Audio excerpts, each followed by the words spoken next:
Hello दोस्तों, तो आज की इस वीडियो में मैं आप लोगों के लिए सोल लैंड 2 का एपिसोड एक्सप्लेन करने वाला हूँ। तो जैसा कि अब तक की कहानी में हम लोगों ने देख लिया कि यूहो अपने दोस्तों और साथ ही साथ 10 टाइटल लेवल डोलू सोल मास्टर्स के साथ मिलकर मिंगडू माउंटेन रेंज की सबसे ऊंची पहाड़ी पर पहुंच जाता है, जहाँ पर सिर्फ डेड गॉड टावर मौजूद था और वहाँ पर कोई भी सोल मास्टर नहीं। ये देखकर तो जायंट हैमर डोलू सोल मास्टर तेजी के साथ आगे बढ़कर उस टावर पर हमला करने की कोशिश करता है, लेकिन बीच में किसी ने आकर यहाँ पर उस पर हमला करते उसे पीछे की तरफ पटक दिया था और हमें जानने को मिलता है कि ये तो डेड गॉड डोलू है, जिसे डेड गॉडेस के नाम से भी जाना जाता है। इस इविल सोल मास्टर के सामने तो कोई भी नहीं टिक सकता था, क्योंकि ये एक अल्टीमेट डोलू सोल मास्टर थी। यहाँ जब सब लोगों की जान खतरे में आ गई थी तो हम देखते हैं कि यूहो अकेले आगे की तरफ बढ़कर यहाँ उस औरत से बात करते हुए कहता है कि मैं जानता हूँ कि आपका नाम ये जी शुई है। जो सुनकर तो वो सरप्राइज रह गई थी और वो यूहो से सवाल करते हुए पूछती है कि तुम्हें ये कैसे मालूम हुआ। इस पर यूहो जवाब देते हुए कहता है क्योंकि मैं एल्डर मू का डिसाइपल हूँ। यहाँ पर हम देखते हैं कि मिस जी शुई तो पूरी तरीके से पागल हो चुकी थी और वो यूहो पर हमला करते उसे जान से मारने की कोशिश करती है। यह इससे पहले कि यूहो मारा जाता तभी अचानक उसका रिवर्स ड्रैगन स्किल एक्टिवेट हो गया, साथ ही साथ उसमें अल्टीमेट डोलू लेवल सोल मास्टर की पावर आ गई थी, जो देखकर तो सब लोग शौक हो गए थे। मिसेस यीशु ये देखकर कहती है कि तुम यूहो तो नहीं हो सकते, आखिर कौन हो तुम।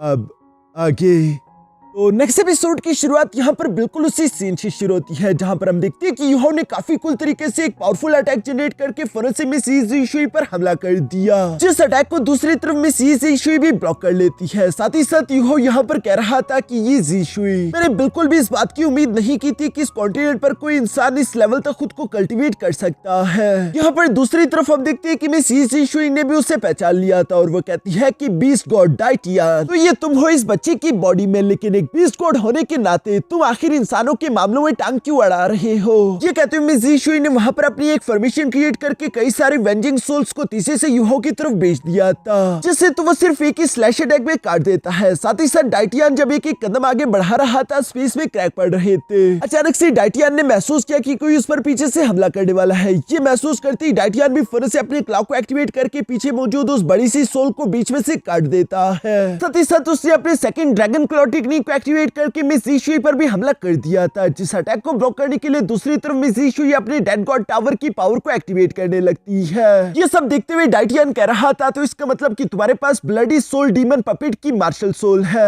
यहाँ पर मिस यीशुई ने अपने डेड गॉड टावर की बीम का इस्तेमाल करते उस ड्रैगन क्लॉ को तो डिस्ट्रॉय कर दिया था, मगर दूसरी तरफ हम देखते हैं कि डाइटियन तेजी के साथ आगे की तरफ बढ़ते हुए यीशुई पर अपने क्लॉ अटैक्स इसी तरह चलता जा रहा था। इन दोनों के दरमियान एक जबरदस्त क्लोज कॉम्बैट शुरू हो जाती है, जहाँ पर डाइटियन मिस यीशुई से कह रहा था कि तुमने खुद को ताकतवर करने के लिए कई सारे वेंजिंग सोल्स को कंडेंस कर रखा है, और सिर्फ इंसानों की सोल्स को ही नहीं बल्कि तुमने मेरे कई सारे बीस्ट की सोल्स को भी कह दिया है, ताकि तुम खुद को ताकतवर कर सको। आज के दिन मेरे लोगों के लिए मैं तुम्हारी जान लेने वाला हूँ। और ये कहती डाइटियन ने फौरन से अपने 10,000 ड्रैगन फ्लेम टेक्निक को एक्टिवेट करके मिस यीशुई पर हमला कर दिया। इस अटैक को ब्लॉक करने के लिए हम देखते हैं कि दूसरी तरफ मिस यीशुई भी फौरन से एक मास्क को पहनते हुए अपने 7th मार्शल सोल स्किल को एक्टिवेट कर लेती है, जिसका नाम था मार्शल सोल ट्रू बॉडी। अपनी इस टेक्निक की वजह से मिस यीशुई खतरनाक डिमोनिक फॉर्म में आ जाती है, जिसकी वजह से वो डाइटियन की उस अटैक को ब्लॉक करने में कामयाब हो पाई। साथ ही सर वो डाइटियन से कह रही थी कि डाइटियन, इस सब का कोई फायदा नहीं, क्योंकि तुम ज्यादा देर तक इस लड़की की बॉडी को कंट्रोल नहीं कर सकते। इस लड़के की बॉडी ये कंट्रोल ज्यादा देर तक बर्दाश्त नहीं कर पाएगी और तुम अपने ट्रू फॉर्म में भी यहाँ पर नहीं आ सकते। यहाँ वाकई में यूहो को काफी ज्यादा तकलीफ हो रही थी, मगर दूसरी तरफ डाइटियन यहाँ पर मिस यीशुई से कहता है कि आखिर तुम्हें ये किसने कहा कि मैं अपने ट्रू फॉर्म के साथ यहाँ पर नहीं आ सकता। और इसी के साथ हम देखते हैं कि यूहो की बॉडी से काफी खतरनाक गोल्डन एनर्जी निकलते हुए तीसरी के साथ जाकर आसमान से टकरा गई, जहाँ पर एक space time crack portal open हो जाता है और उसके अंदर से हम देखते हैं कि डाइटियन अपनी ट्रू फॉर्म में निकलता हुआ यहाँ पर पहुंच चुका था। डाइटियन को उसकी ट्रू फॉर्म में देखकर तो मिस यीशुई भी हैरान होकर कहती है कि ये इम्पॉसिबल है, तुमने आखिर ये कैसे किया। तुमने वॉइड और स्पेस के अंदर एक दरार क्रिएट करते हुए यूहो और खुद के बीच कनेक्शन बिठाते हुए अपनी फिजिकल बॉडी को यहाँ पर ट्रांसफर कर दिया। लेकिन मिस यीशुई अभी भी हार मानने वालों में से नहीं थी। हम देखते हैं कि वो अपने डेड गॉड टावर के सबसे पावरफुल बीम अटैक को रेडी करके यह डाइटियन पर हमला करने की कोशिश करती है, जिसको काउंटर अटैक करने के लिए दूसरी तरफ डाइटियन ने भी अपनी ड्रैगन एम्परर गॉड डिस्ट्रॉइंग रो टेक्निक का इस्तेमाल कर दिया था और ये दोनों अटैक सीधे जाकर हवा में एक दूसरे से टकरा गए, जिसकी वजह से वहां पर एक बहुत बड़ा एनर्जी ब्लास्ट हो गया था, जिस ब्लास्ट की वजह से मिस यीशुई के डेड गॉड टावर के कई सारे वेंजिंग सोल्स डिस्ट्रॉय हो जाते हैं। मिस यीशुई को समझ आ गया था कि वो डाइटियन को तो नहीं हरा सकी, इसलिए वो डाइटियन और यूहो की तरफ देखते हुए कहती है कि किसी और दिन हमारी मुलाकात दोबारा होगी, और ये कहती वो अपने डेड गॉड टावर आर्टिफैक्ट को रखते हुए यहाँ से वापस चली गई। जिसके जाने के बाद डाइटियन यूहो से कह रहा था कि तुम्हें अपने लिए इतने सारे खतरनाक दुश्मन नहीं बनाने चाहिए। जब देखो तुम किसी न किसी पावरफुल इंसान को गुस्सा दिलाते ही रहते हो। यहाँ पर यूहो जवाब देते हुए कहता है मगर ये जरूरी था क्योंकि हम सन मून एम्पायर को इस कॉन्टिनेंट पर कब्जा करने नहीं दे सकते। अगर एक बार उन्होंने बाकी के सारे एम्पायर्स पर कब्जा कर लिया तो आखिर में इसका अंजाम क्या होगा? यही होगा कि वो तुम्हारे सोल बीस्ट के लोगों पर अलग अलग तरह के एक्सपेरिमेंट्स करेंगे। इसलिए मैं हर हाल में सन मून एम्पायर को रोकना चाहता हूँ। जिस पर डाइटियन यूहो को जवाब देते हुए कहता है लेकिन सन मून एम्पायर के पास जो ताकत है बताओ कि आखिर तुम उसका मुकाबला कैसे करोगे? और वैसे भी वो औरत कुछ ज्यादा ही ताकतवर थी। अगर वो अपने डेड गॉड टावर के साथ मुझसे थोड़ी और देर तक फाइट करती तो मेरे लिए भी शायद उसे हराना डिफिकल्ट हो जाता। ये तो अच्छा हुआ कि मैं अपनी ट्रू फॉर्म को यहाँ पर लेकर आ पाया, वरना वो शायद यहाँ से जाती ही नहीं। यह डाइटियन की ये बातें सुनकर तो यूहो भी सरप्राइज होते हुए अपने मन में सोच रहा था कि इसका मतलब कि डाइटियन को भी अपनी जीत की पूरी उम्मीद नहीं थी। यहाँ डाइटियन यूहो से कहता है कि इस बार तुमने अपनी बॉडी में मेरी काफी सारी पावर उधार ले ली थी, इसलिए मुझे लगता है कि तुम्हारी बॉडी जल्दी कोलैप्स कर जाएगी। ये कहते हुए डाइटियन ने वहाँ पर जाने के लिए एक पोर्टल ओपन कर दिया था। साथ ही साथ वो यूहो से कहने लगा कि जल्दी से खुद को हील करके रिकवर कर लो और हाँ बच्चे जिंदगी की अहमियत को समझो और डेड गॉड से दूर रहो। ये कहते हुए डाइटियन वहाँ से चला जाता है और डेड गॉड का नाम सुनकर तो यूहो अपने मन में कहने लगा कि मैं एक ऐसे इंसान को जानता हूँ जो कि अगर चाहता तो कई अर्से पहले ही डेड गॉड बन चुका होता, लेकिन उसने अपनी मर्जी से इस पोजीशन को टुकड़ा दिया था। वो कोई और नहीं बल्कि मेरा टीचर है। यह यूहो गॉड इलेक्ट्रोलक्स को याद करने लगा और इसी के साथ यूहो बेहोश होकर तीसी के साथ नीचे की तरफ गिर पड़ा। जहाँ यूहो को गिरता हुआ देखकर उसके दोस्त भी तीसी के साथ भागते हुए फौरन से यूहो के पास आ जाते हैं और वो देखते हैं कि यूहो की हालत तो काफी ज्यादा खराब दिखाई दे रही थी। पर अच्छी बात यह है कि डेड गॉड टावर और डेड गॉडेस डोलू यहाँ से जा चुकी है, जिसका मतलब कि मिंगडू माउंटेन रेंज एक बार फिर से स्टार्ट हुआ एम्पायर का हो गया। लेकिन साथ ही साथ सब लोग यहाँ पर यूहो के लिए परेशान भी हो रहे थे। सूसेनशिप फौरन से यूहो की बॉडी को चेक करते हुए बताता है कि अच्छा नहीं हुआ, यूहो के कई सारे मेंडेरियस टूट चुके हैं, साथ ही साथ उसकी लाइफ फोर्स एनर्जी भी काफी ज्यादा कमजोर है। ये सुनकर तो मिस टांगुटोंग काफी ज्यादा परेशान हो गई थी। वो सारे के सारे डोलू सोल मास्टर से कहती है कि प्लीज मास्टर्स हमारी मदद कीजिए, क्या आप में से किसी को हीलिंग एबिलिटीज आती है? जो सुनकर तो वो सारे के सारे डोलू मास्टर्स खामोश हो गए थे क्योंकि किसी के पास भी हीलिंग एबिलिटीज नहीं थी। मगर तभी अचानक हम देखते हैं कि वहाँ पर व्हाइट टाइगर मास्टर ड्यूक तेजी के साथ आते हुए कहता है कि कहाँ है यूहो, क्या वो ठीक है? जो सुनकर सब लोग उसकी तरफ देखते हैं और हमें देखने को मिलता है कि व्हाइट टाइगर मास्टर ड्यूक के साथ एक औरत भी मौजूद थी जिसे इमोर्टल मेडिसिन डोलू के नाम से जाना जाता है। शटर स्टार डोलू तो यहाँ पर व्हाइट टाइगर मास्टर ड्यूक को हैरान होकर देखते हुए कहता है कि मार्शल आप खुद पर्सनली यहाँ पर आ गए। जिस पर व्हाइट टाइगर मास्टर ड्यूक जवाब देते हुए कहते हैं कि हाँ यूहो हमारा नेशनल हीरो है और उसके लिए मुझे तो यहाँ पर आना ही था। साथ ही जब वो यूहो को इस कंडीशन में देखते हैं तो उन्हें काफी बुरा लगा, इसलिए वो फौरन इमोर्टल मेडिसिन डोलू से कहता है कि प्लीज मास्टर हमारी मदद कीजिए। जिस पर इमोर्टल मेडिसिन डोलू मास्टर भी एग्री हो गई थी और वो सामने की तरफ जाते हुए यहाँ पर अपनी पावर्स का इस्तेमाल करते हुए यूहो की बॉडी को स्कैन करना शुरू कर देती है। जो सेंशी तो उस औरत को देखते ही हैरान होकर कह रहा था तो ये दुनिया के सबसे मशहूर healing soul master immortal medicine डोलू वांग सुनीर है। इनके बारे में तो हम लोगों ने काफी कुछ सुन रखा है। जिस पर व्हाइट टाइगर मास्टर ड्यूक जवाब देते हुए कहता है कि हाँ तुमने सही पहचाना, ये हमारे स्टारलू एम्पायर की ट्राइब्यूट हॉल की वाइस डायरेक्टर है। साथ ही साथ ये एक सुपर डोलू सोल मास्टर है। जब तक यूहो की बॉडी में उसकी आखिरी सांस बची है ये उसे पूरी तरीके से ठीक कर देगी, उसके सारे के सारे जख्म रिकवर हो जाएगी, उसकी टूटी हुई हड्डियां ठीक हो जाएगी, इसलिए तुम लोगों को घबराने की कोई जरूरत नहीं। यहाँ दूसरी तरफ हम देखते हैं कि मिस वांग सुनीर यहाँ यूहो की बॉडी को चेक करते हुए कह रही थी कि ये लड़का थोड़ा सा अजीब है, इसकी बॉडी काफी बुरी तरीके से इंजर्ड हो चुकी थी, इसके ऑलमोस्ट सारे के सारे मेंडेरियल्स बुरी तरीके से टूट चुके थे, लेकिन इसके सारे के सारे ऑर्गन्स अभी भी पूरी तरीके से ठीक है। इसकी बॉडी के अंदर मौजूद प्योर लाइफ फोर्स काफी ज्यादा एक्स्ट्रा ऑर्डिनरी है। ये लड़का अपनी ही बॉडी के अंदर मौजूद प्योर लाइफ फोर्स का इस्तेमाल करते हुए खुद को सेल्फ रिकवर कर रहा है, यानी कि ये जल्दी खुद ब खुद ठीक हो जाएगा। इस पर व्हाइट टाइगर मास्टर ड्यूक जवाब देते हुए कहता है लेकिन हमें भी तो इसके लिए कुछ न कुछ करना चाहिए। जिस पर दूसरी तरफ मिस वांग सुनीर जवाब देते हुए कहती है इस लड़के के पास वैसे ही सेल्फ हीलिंग एबिलिटीज है, अगर मैंने इसके साथ अपने एक्सेसिव मेडिकल स्किल्स का इस्तेमाल किया तो इसकी बॉडी को अननेसेसरी ट्रॉमा हो सकता है जो कि इसके लिए ठीक नहीं रहेगा। मैं बस सिर्फ बाहर से भी कुछ लाइफ फोर्स एनर्जी इसकी बॉडी में इंजेक्ट कर सकती हूँ ताकि इसकी सेल्फ हीलिंग एबिलिटी की स्पीड और ज्यादा इंक्रीज हो जाए। जो कहते हुए मिस वांग सुनीर ने अपनी पावर्स को एक्टिवेट करना शुरू कर दिया था, इसकी वजह से वो अपनी जवानी के रूप में आ जाती है जिस फॉर्म में वो काफी सारा खूबसूरत दिखाई दे रही थी। साथ ही साथ वो यहाँ पर यूहो की बॉडी में एक्सटर्नल लाइफ फोर्स इंजेक्ट करने के लिए उससे उठाकर अपने पंखों के अंदर छुपा लेती है। जो करने के बाद मिस वांग सुनीर ने फोर्सफुली यहाँ पर यूहो की बॉडी में लाइफ फोर्स को इंजेक्ट करना शुरू कर दिया था, मगर ये सब करते हुए अचानक से यूहो की डेस्टिनी आई एक्टिवेट हो गई जो कि मिस वांग सुनीर की भी लेवल ब्रेक थ्रू करने में मदद करती है। ये देखकर तो मिस वांग सुनीर शॉक होकर कहती है कि यूहो की प्योर लाइफ फोर्स की वजह से मैं अपने सोल पावर के बोटल फ्लैग को ब्रेक थ्रू करके लेवल 96 पे पहुंच चुकी हूँ। ये तो कमाल हो गया। मिस वांग जुनिर को इस तरह से लेवल ब्रेक थ्रू करते हुए देखकर बाकी के सारे टाइटल लेवल डोलो मास्टर्स भी काफी ज्यादा शॉक दिखाई दे रहे थे। यहाँ एक तरफ मिस वांग जुनिर ने अपनी पावर्स का इस्तेमाल करते हुए यूहो के जख्मों को रिकवर कर दिया था और दूसरी तरफ यूहो की डेस्टिनी आई की वजह से मिस वांग जुनिर का भी लेवल ब्रेक थ्रू हो चुका था। जो सब करने के बाद मिस वांग जुनिर यहाँ पर यूहो के दोस्तों से कहती है कि अब तुम्हारा दोस्त खतरे से बाहर है, उसे बस अब कुछ दिनों का आराम चाहिए, वो पूरी तरीके से ठीक हो जाएगा। ये सुनकर तो यूहो के दोस्त काफी ज्यादा खुश हो गए थे और वो इमोर्टल मेडिसिन डोलू का शुक्रिया अदा करने लगे। इवन कि व्हाइट टाइगर मास्टर ड्यूक और बाकी के सारे टाइटल लेवल डोलो सोल मास्टर भी ये जानकर काफी ज्यादा खुश हो गए थे। इसके बाद नेक्स्ट सीन हम लोगों को यहाँ आर्मी कैंप का दिखाया जाता है, जहाँ पर यूहो को उसके दोस्त वापस ले आए थे और जोसेंशी अपने दोस्तों से कह रहा था कि जैसा कि इमोर्टल मेडिसिन डोलो मास्टर ने हमें बता दिया कि यूहो के पास सेल्फ हीलिंग एबिलिटीज है, इसलिए फिक्र करने की कोई जरूरत नहीं, वो जल्दी ठीक हो जाएगा। मैं जानता हूँ कि हम सब लोग काफी ज्यादा थक चुके हैं, इसलिए आप लोगों को आराम करना चाहिए। और जहाँ तक यूहो की बात है तो हम लोग बारी बारी करके यूहो का ख्याल रखेंगे। यहाँ सब लोग ही थके हुए थे, मगर फिर भी हम देखते हैं कि मिस ईगो कहती है कि आज की रात मैं यूहो का ख्याल रखूंगी। जो सुनकर मिस टांग वूटोंग को अंदर से कुछ होने लगता है, जैसा कि वो खुद यूहो के पास रुकना चाहती थी। यहाँ पर मिस ईगुई की ये बात सुनकर जोसेंशी कहता है कि अच्छा ठीक है, क्योंकि मिस ईगुई आज की रात यूहो का ख्याल रखने वाली है, इसलिए हम सब लोग जाकर आराम करते हैं। ये सुनकर सब लोग वहाँ से जाने लगे थे। मिस टेनक्यो जाने से पहले मिस ईगुई से कहती है कि आज की रात तुम यूहो का ख्याल रख लो, कल सुबह सुबह मैं आकर तुम्हारी जगह संभाल लूंगी, उसके बाद तुम आराम करने के लिए जा सकती हो। जिस पर मिस ईगुई भी एग्री हो जाती है। अब इसी तरह करते करते हम देखते हैं कि पूरी रात गुजर गई। नेक्स्ट डे मॉर्निंग का सीन दिखाया जाता है, जहाँ पर इमोर्टल मेडिसिन डोलो यूहो की कंडीशन चेक करने के लिए आई हुई थी। मिस ईगुई यूहो के लिए कुछ ज्यादा ही परेशान दिखाई दे रही थी और वो इमोर्टल मेडिसिन डोलो से सवाल करते हुए पूछती है कि अब यूहो की कंडीशन कैसी है। इमोर्टल मेडिसिन डोलो यहाँ पर मिस ईगुई को यूहो के लिए इतना सारा परेशान देखकर उसे जवाब देते हुए कहती है कि यूहो रिकवरी कर रहा है और जल्दी वो पूरी तरीके से ठीक हो जाएगा।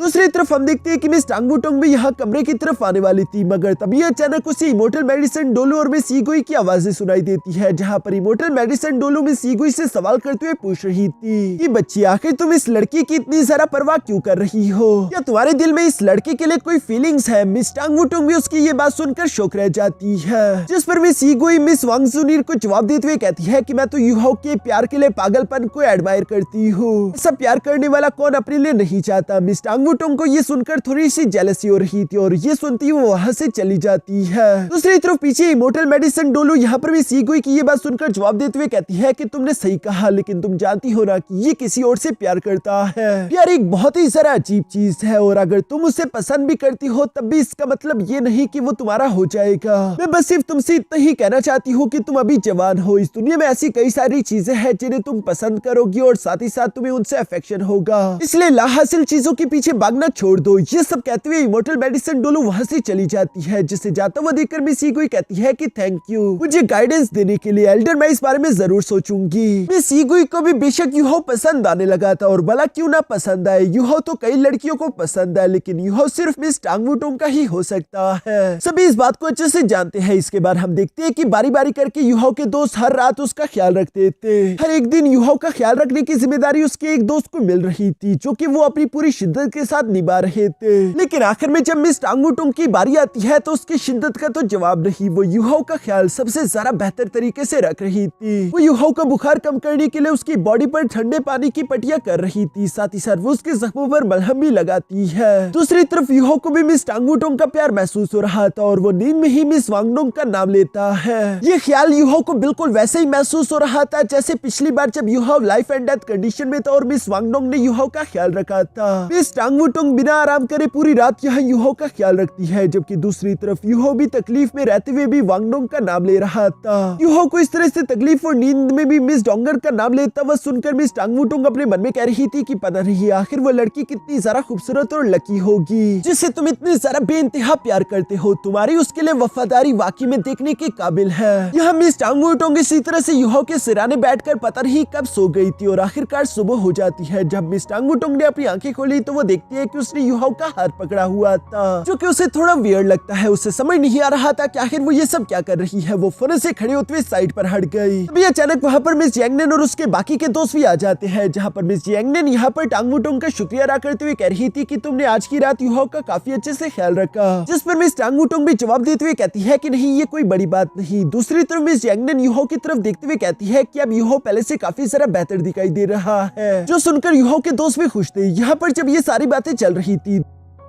दूसरी तरफ हम देखते हैं कि यूहो ने धीरे धीरे करके अपनी आंखें खोलना शुरू कर दिया था। यूहो को इस तरह से होश में आता हुआ देखकर उसके दोस्त भी खुश हो गए थे, जबकि जू सेंशी तो फौरन से यूहो के पास आकर उसे सहारा देने लगा। जहां दूसरी तरफ यूहो होश में आने के बाद जू सेंशी से सवाल करते हुए पूछता है कि थर्ड ब्रदर बताओ कि अब सिचुएशन कैसी है। यूहो अपनी इस कंडीशन में भी इस कॉन्टिनेंट के बारे में सोच रहा था। दूसरी तरफ जू सेंशी यूहो को बताता है कि स्टारलू एम्पायर ने एक बार फिर से मिंगडू माउंटेन रेंज को हासिल कर लिया है। स्टारलू एम्पायर ने वहां पर अपने सोल्जर और सोल मास्टर्स को तैनात कर दिया है, लेकिन मुझे डर है कि कहीं दोबारा सन मून एम्पायर उसे अपने कब्जे में ना ले ले। इस पर यूहो जवाब देते हुए कहता है कि फिक्र मत करो, व्हाइट टाइगर मास्टर ड्यू की एक बार जो गलती कर ले वो उसे दोबारा नहीं रिपीट करता। अब फिलहाल स्टारलू एम्पायर के सर से खतरा तो टल चुका है, लेकिन दूसरी तरफ सन मून एम्पायर टियानहुन एम्पायर पर भी तो हमला कर रहा है और मुझे नहीं लगता कि ज्यादा देर तक टियानहुन एम्पायर उनके सामने टिक पाएगा। अगर एक बार सन मून एम्पायर ने टियानहुन एम्पायर पर पूरी तरीके से कब्जा कर लिया तो उसके बाद अगली बारी शेक एकेडमी की होगी। इस वक्त चूंकि शेक एकेडमी खतरे में है तो मुझे लगता है कि हमें जल्द से जल्द वापस शेक एकेडमी जाना चाहिए। जो सुनकर जू सेंशी जवाब देते हुए कहता है कि हाँ यूहो तुमने बिल्कुल सही कहा, इसलिए यहाँ पर जो कुछ भी हुआ मैंने ऑलरेडी उन सब चीजों के बारे में इंटेलिजेंस रिपोर्ट अपनी एकेडमी में भिजवा दी है, ताकि वो डेड गॉड टावर और डेड गॉड डोलू के लिए तैयार रह सके। लेकिन फिर भी हमें यहाँ से जल्द वापस जाकर सी गॉड पेविलियन के एल्डर्स के साथ बैठकर अपने आगे की स्ट्रेटेजीज को डिस्कस करना होगा, ताकि हम इस जंग को सर्वाइव कर सके। लेकिन उससे पहले तुम खुद को जल्दी से रिकवर कर लो, तुम्हारी रिकवरी के बाद ही हम फौरन यहाँ से निकल जाएंगे। जो सुनकर यूहो जवाब देते हुए कहता है कि हाँ ठीक है, मैं आज से ही अपनी मेडिटेशन दोबारा से शुरू कर देता हूँ। जो सब सुनने के बाद यूहो के दोस्त यहाँ से अकेला छोड़ते हुए वहाँ से जाने लगे। जहाँ जाने से पहले यूहो मिस टांग वुटोंग से कहता है कि टांग वुटोंग तुम्हारा शुक्रिया।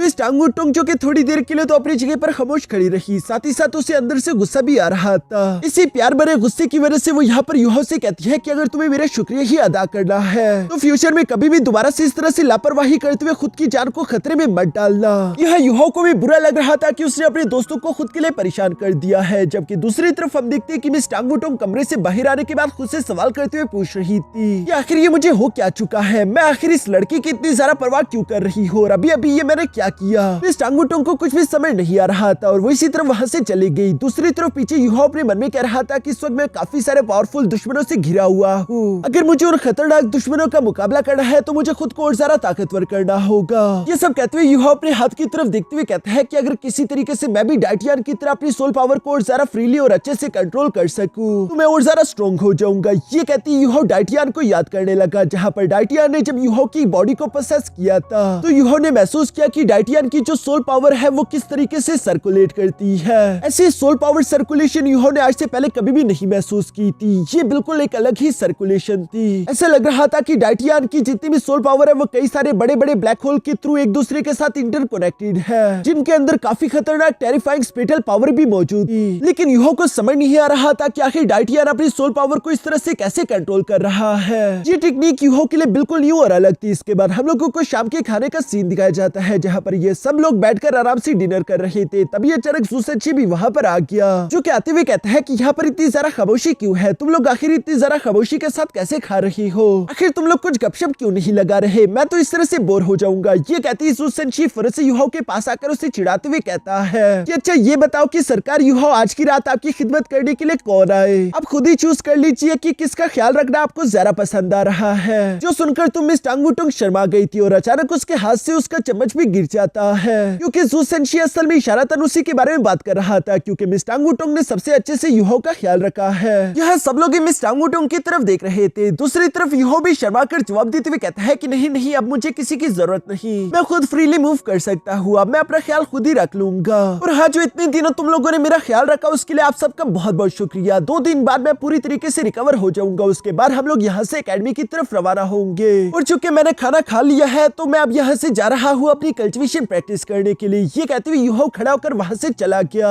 जैसे इस तरह से जाता हुआ देखकर मिस टेनक्यू तो हैरान होकर कह रही थी कि ये लड़का भी अभी मौत के मुंह से वापस आया और इतनी जल्दी इसने दोबारा से अपनी कल्टिवेशन भी शुरू कर दी। जिस पर मिस ईगो उसका मजाक उड़ाते हुए कहती है कि सब लोग तुम्हारी तरह लापरवाह और आराम परस्त थोड़ी होते हैं। चलो हम लोग भी जल्दी जल्दी खाना फिनिश करते हैं, उसके बाद हम लोगों को भी अपनी प्रैक्टिस शुरू करनी चाहिए। इसके बाद सीन शिफ्ट होकर दूसरी तरफ यूहो पर आ गया था, जो कि अपने कमरे में बैठकर खुद के लाइफ गार्डियन ब्लेड का इस्तेमाल करते हुए अपने मेंडेरियंस को ठीक कर रहा था। साथ ही साथ यूहो अपने मन में कहता है कि मेरे पास ये लाइफ गार्डियन ब्लेड था जिसके अंदर हीलिंग एबिलिटीज है, इसी वजह से मैं इतनी जल्दी रिकवर हो पाया और मेरे मेंडेरियंस पहले से भी सारा अच्छी तरीके से ठीक हो चुके हैं। जो कि यूहो के मेंडेरियंस टूटकर दोबारा से लाइफ गार्डियन ब्लेड ने बनाए थे, तो इसी वजह से वो पहले से भी ज्यादा पावरफुल थे। यूहो अब इनमें पहले से भी ज्यादा लाइफ फोर्स को स्टोर करके रख सकता था। साथ ही साथ यूहो अपने मन में कह रहा था कि डाइटियन की उस खतरनाक पावर की वजह से मेरी फिजिकल बॉडी पर काफी खतरनाक प्रेशर पड़ा था, जिससे बेशक मुझे नुकसान हुआ, लेकिन साथ ही साथ मुझे डाइटियन का सीक्रेट भी जानने को मिला, या फिर मैं उसकी सिर्फ एक झलक तो अच्छे से देख पाया हूँ। और चूंकि मैंने डाइटियन की सोल पावर सर्कुलेशन देख ली है, तो ये अच्छा मौका होगा उस टेक्निक को रेप्लिकेट करने का। ये कहती है यूहो यहाँ पर अपनी आइस स्कॉर्पियन एम्प्रेस की मार्शल सोल का इस्तेमाल करते हुए अपनी एक्सट्रीम आइस से अपनी सोल पावर को कंडेंस करके सॉलिडिफाई करता है। जहाँ अपनी सोल पावर को सॉलिडिफाई करने के बाद अचानक उसने महसूस किया कि मेरी सोल पावर की रोटेशन स्पीड डिक्रीज हो गई है। मगर ये चीज तो अच्छी नहीं थी, क्योंकि अगर ऐसा ही रहा तो यूहो एक्सटर्नल सोल पावर को कल्टीवेशन के दौरान कैसे अपनी बॉडी में एब्सॉर्ब करेगा, उसकी कल्टीवेशन स्पीड स्लो हो जाएगी। यूहो हैरान होते हुए सोच रहा था कि आखिर मैं इस मेथड में कहां पर गलती कर रहा हूँ, क्योंकि डाइटियन की भी सोल पावर इसी तरह से सॉलिडिफाई थी, लेकिन फिर भी उसकी सोल पावर सर्कुलेशन पहले से ज्यादा तेज थी, जिसकी वजह से वो ज्यादा सोल पावर तेजी से अपनी बॉडी में एब्सॉर्ब करता और उसकी कल्टीवेशन फास्टली ग्रो हो पाती। उसकी बॉडी के अंदर मौजूद वो ब्लैक होल फॉर्म में सोल पावर काफी फास्टली सर्कुलेट कर रही थी। डाइटियन को देखने के बाद मैं ये तो समझ चुका हूँ कि सोल पावर सॉलिडिफाई होने के बाद ही अपने अल्टीमेट फॉर्म में आ सकती है, लेकिन आखिर सॉलिडिफाई सोल पावर सर्कुलेशन को मैं कैसे स्पीड अप करूँ, ये एक बहुत बड़ा सीक्रेट है जिसके बारे में डाइटियन भी मुझे नहीं बताएगा। इसलिए यूहो ने खुद के ही दिमाग से सोचना शुरू कर दिया था और वो खुद से कहता है कि मेरे पास ट्विन मार्शल सोल्स है। जब मैं डाइटियन की इस टेक्निक को कॉपी करने की कोशिश कर रहा था, तो मैंने अपने आइस स्कॉर्पियन एम्प्रेस की मार्शल सोल का इस्तेमाल किया, जिसकी अल्टीमेट आइस तो डाइटियन के पावर एट्रीब्यूशन से बिल्कुल ही अलग है। मुझे कुछ और सोचना होगा, क्यों ना अगर मैं किसी भी मार्शल सोल की सोल पावर का इस्तेमाल ना करूं, बल्कि अपनी प्योर सोल पावर का इस्तेमाल करूं। शायद यही है वो सीक्रेट जिसके बारे में मैं सोच रहा था। और ये कहती यूहो ने जब अपनी प्योर सोल पावर को सॉलिडिफाई किया, तो उसका काम बन गया, क्योंकि यूहो की बॉडी के अंदर मौजूद प्योर सोल पावर जैसे ही सॉलिडिफाई हुई, हम देखते हैं कि बाहर की तरफ मौजूद जितनी भी एनर्जी थी वो तेजी के साथ यूहो की बॉडी के अंदर एब्सॉर्ब हो रही थी, जो देखकर तो यूहो काफी ज्यादा खुश हो जाता है, क्योंकि ये दुनिया काफी ज्यादा बड़ी थी और यहाँ पर एनर्जी की कोई कमी नहीं। अगर यूहो इस एनर्जी को ज्यादा तेजी के साथ अपनी बॉडी में एब्सॉर्ब कर पाएगा, तो ये यूहो की कल्टीवेशन में उसके लिए बेनिफिशियल है। और यूहो यहाँ पर अपनी इस न्यू टेक्निक के साथ कल्टीवेशन करते हुए खुश होकर कहता है कि मैंने कर दिखाया। और इसी सीन के साथ हमारा ये एपिसोड यहीं पर खत्म हो जाता है।